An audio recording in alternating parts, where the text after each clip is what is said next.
So my name is April Werle. I'm a painter. I'm located in Missoula, Montana, and primarily I make paintings for the fine art world. So I think that like every artist, my parents like really fostered creativity when I was growing up as a way to give me something to do. And I loved everything. I danced. I was really passionate about writing for a period of time. And then I think pretty early on I knew I wanted to be an architect, and disclaimer, that's not the route that I went down. And that was like an agreement with my parents. And I remember like I didn't live with my dad, but when I hung out with him, we would go get coffee and then we would drive around or walk around the Mansion District and the Walking Mall in Helena, and he'd tell me the history of buildings. And so it felt like a really safe career path to choose with creativity. And my mom is like a classic Filipino mom, and she told me what I wanted to be when I grow up until like we came to architecture, and that was like an agreed upon career path. And so that was middle school when I decided that with my parents. And then up until like senior year, I knew that I wanted to go down that path. And I remember at a job fair talking to an architect and being like, what advice do you have for somebody like my age that wants to go into architecture? And he said that he wished he took more art classes. And so that is where like this major pivot happened for me. I took like Art 2 my senior year, and I had a piece that won grand prize at the Holder Museum. And it's just like funny saying that because it's so long ago, back when I was 17. And then I went to architecture school. After like the curriculum became less art-based and more like science and engineering based, I realized that I hated it, and I dropped out of school and moved to Missoula all in one day, like hours after deciding that, and I started art school here. So that kind of just like led me down this career path, and I went to art school and worked a couple odd jobs after college, and then realized that I didn't want to try and balance having like a job and an art studio practice. And so I just like made it work through a lot of like trial and error. And so now that's primarily what I do, is my studio practice. Yeah, it's like the multitasking I'm not very good at. And like I painted houses full time while I was working on my first show out of college. And the show was just such a letdown for me. I didn't get the paintings to the level I wanted to. And I went to a residency in Morocco, saw everybody just like, it's mostly a tourism industry in Morocco. So I saw everybody just like slinging artwork on the sidewalk. And I'm like, if these people are selling art off the sidewalk, I'm gonna figure out how to make this happen, like when I get home. I don't think that there are any like skills that are unique to me. I think that being an entrepreneur is just a necessity for making artwork in a sustainable way. And I think that it's not really a choice at this point. I'm just not happy when I'm not creating. And so it's made me have to figure out how to do all of the business end part of my art practice. I think like the skills that I have developed that have really helped is like having a routine.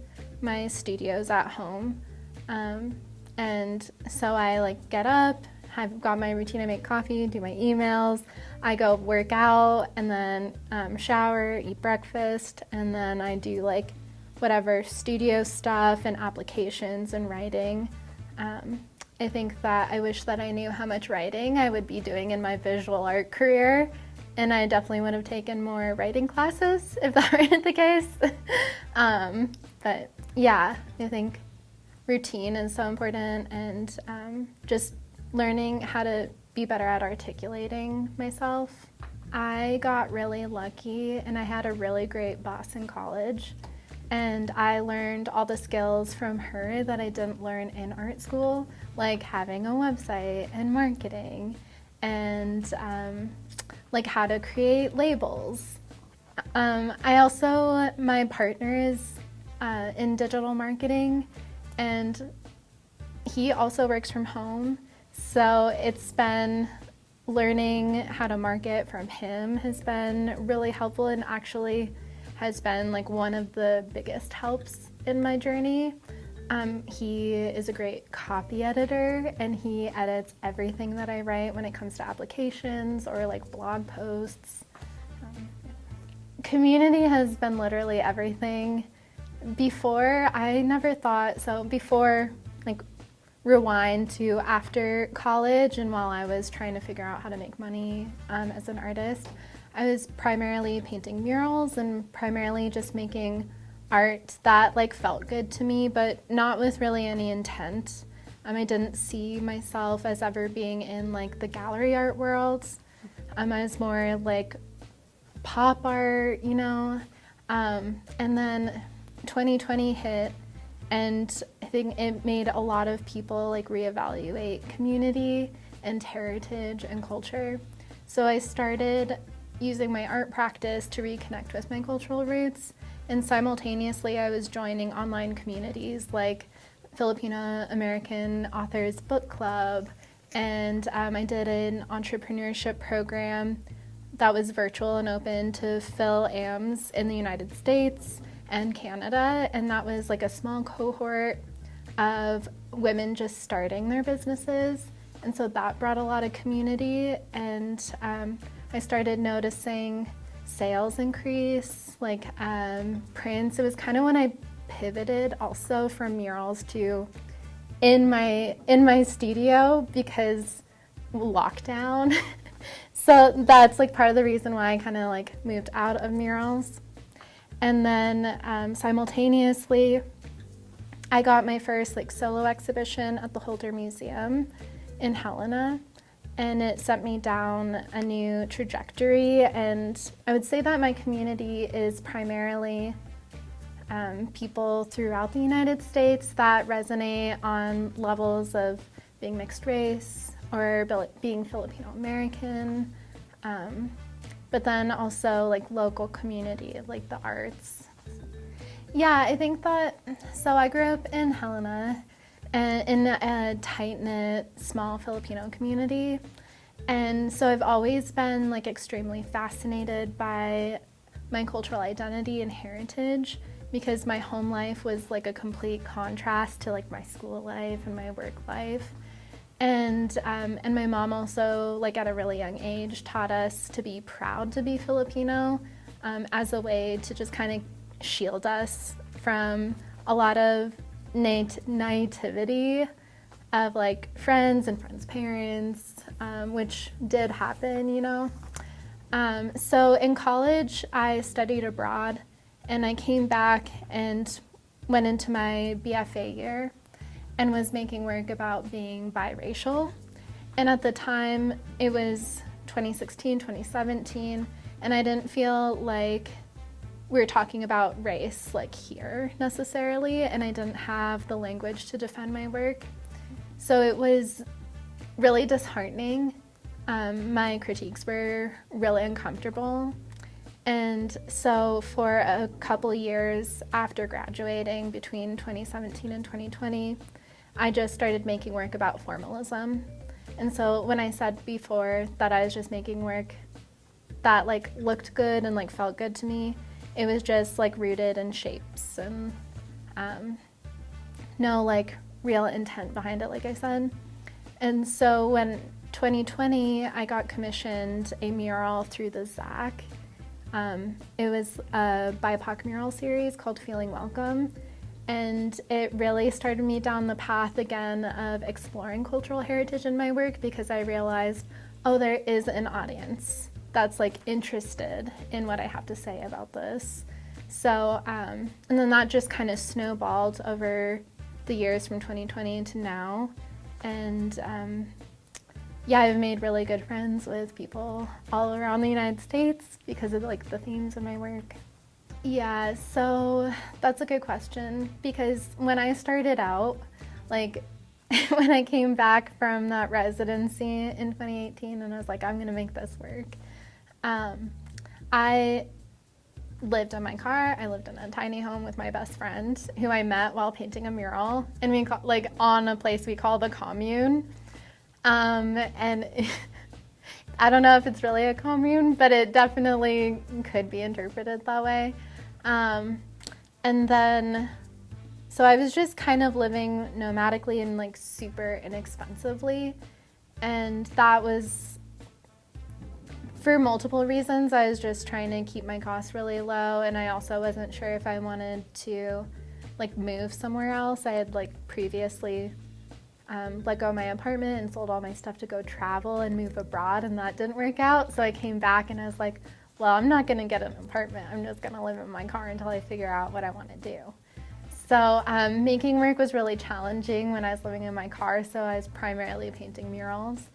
And then I met my partner right before 2020, and we were a COVID couple.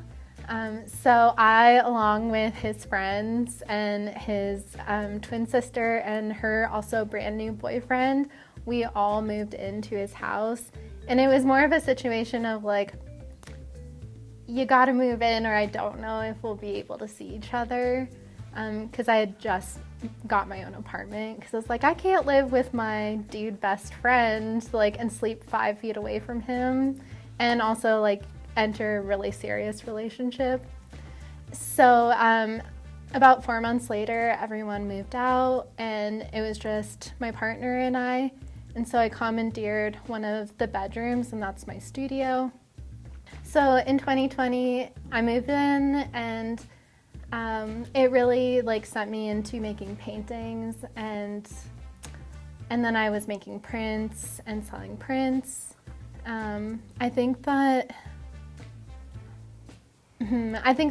because there's like so much to unpack with this, but basically being with my partner who had like a really good job really pushed me to like perform at a higher level.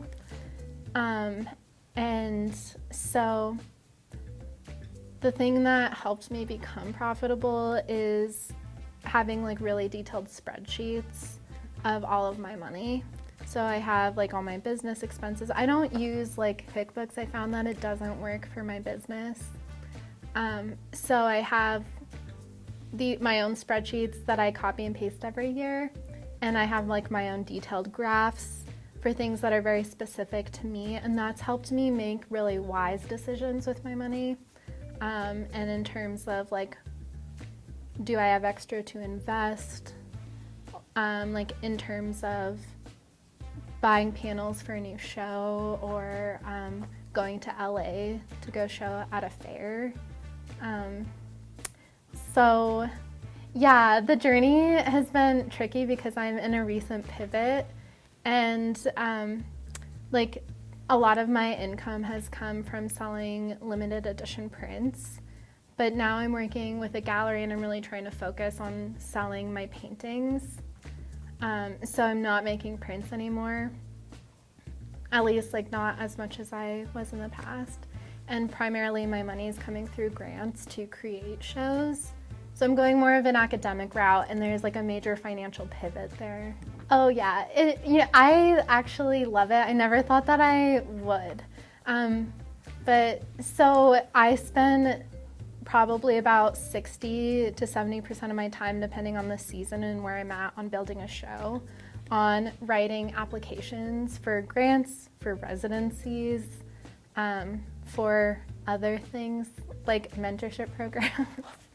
And I've gotten several grants, and I think that I've learned a lot every year about what I'm trying to make and what I'm trying to say through my work, through the process of writing applications. I am at a place where a lot of people get burnt out and quit, and it has to do with like, I want to say circular motion of like a studio practice, and like every year kind of is a circle, but it's more like a spiral upward. And I think like I go through lows when there's like nothing happening, like things are always happening, but if I don't have something lined up for like the next couple months, I do go through lows. I think that it's happening less and less because as like you get more press, things just come a little bit easier. But I think that it is like, I'm an artist and I chose this lifestyle because I don't like long-term commitment. And that's not talking about my relationships. Just I need something to be over. Like I work really well with like short-term projects, like 3 months, maybe not longer than 3 months. And it helps me like regain passion and like start with like good energy on something new. But I think that like the biggest roadblock is just realizing that I'm gonna be doing this like same thing over and over and over in terms of how I work. Like I book a show and I make a body of work only for that show. I don't really make work outside of that. And then once that show's over, I go into like months of marketing and promoting the work that I just created, like through blog posts or interviews, writing applications for the next show, and like writing applications for grants to support that show. So it's, every year looks better, but it's just, yeah, I'm realizing that it's a lot of the same. I don't think that there's like a singular moment. I think that every once in a while I'll get really heartfelt messages from people, like on Instagram and Facebook, or sometimes in my inbox about how much my work means to them. Sorry, I'm like getting emotional. But I think even as an artist, my business is very mission-based. So like knowing that I can have that impact on people the same way that I wanted that impact, you know, growing up. But saying that is making me like remember a singular moment. So earlier this year, I was invited to be the keynote speaker for the Asia Multicultural Night at MSU Bozeman, and I walked in and I couldn't believe like how big the stage was and how many people were there.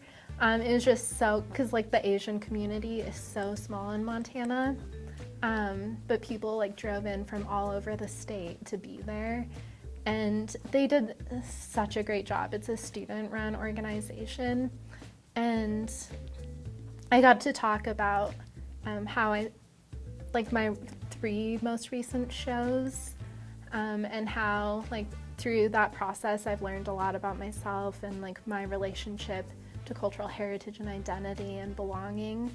And it was just such an honor to be there and to talk with people that like are living in Montana and having the experience, that similar experience to what I've had growing up. And I just really want to carve space for people. And like my goal is to be like cool, so that like younger, like, you know, like younger kids, BIPOC, AAPI,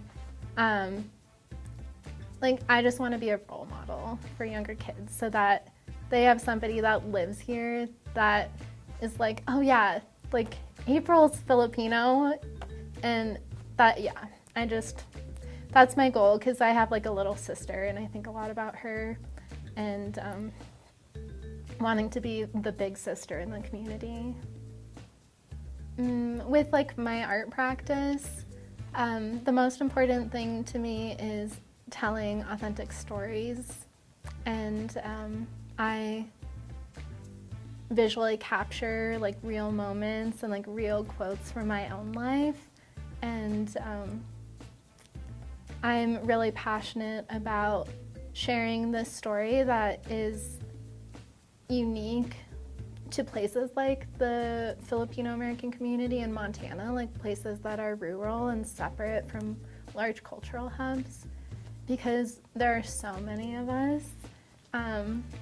And most of us that don't live in these like city centers are primarily mixed, and so it comes with like this entirely different experience of culture and experience with identity, and how we pass that down from generation to generation. So I see like my work in the future, like I said earlier, going down this academic route and doing like a lot more like research and talks about like the Filipino Montanan community